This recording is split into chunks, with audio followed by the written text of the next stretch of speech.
Obed-Edom reçoit l'arche de Dieu dans sa maison pendant 3 mois. Pendant ce temps, David est fâché contre Dieu. Parce que Dieu, des fois, il est bizarre, en fait, mes amis.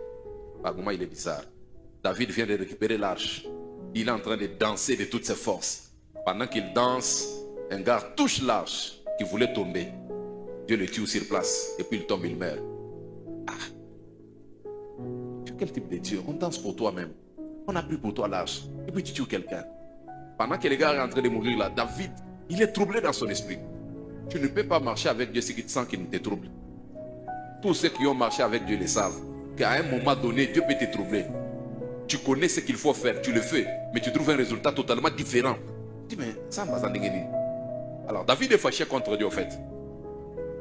Il prend un monsieur sans objet, nul de conséquence, quelque chose qui tue. Il prend la chose, il l'amène chez lui à la maison.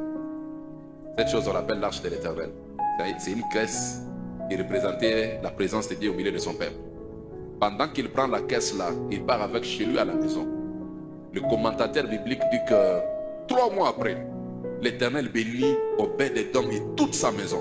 Ça veut dire que même les souris de la maison d'Obed-Edom avaient une taille contraire à toutes les souris de toutes les autres maisons. Parce qu'il y avait la bénédiction dans la maison. David apprend. Et l'arche là que tu as rejeté a béni Obed-Edom. Il court encore pour récupérer l'arche. Amen. Les amis, aimez Dieu même s'il te fait du mal. La vérité c'est celle-ci, on ne comprend pas tout au début. Chemin faisant, on finira par comprendre pourquoi Dieu a permis que ça arrive, pourquoi il a permis ça. Même tes moments d'humiliation, au début tu ne comprends pas. C'est des années plus tard que tu comprends pourquoi Dieu t'avait humilié. Certaines prières que tu as faites qui n'avaient pas été exaucées.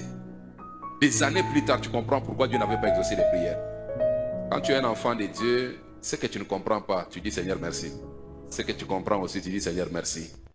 Dieu fait toutes bonnes choses pour une cause. Il connaît pourquoi il fait ça. Et quand vous devenez spirituel, vous découvrirez que même les personnes que vous avez rencontrées dans la vie, vous ne les avez pas rencontrées par hasard. Il y avait un agenda de Dieu derrière. Soit ils t'ont enseigné une leçon que tu ne veux pas comprendre, soit ils t'ont appris l'humilité, soit ils t'ont appris la patience. Il y a beaucoup de choses dans la vie, mes amis. Alléluia.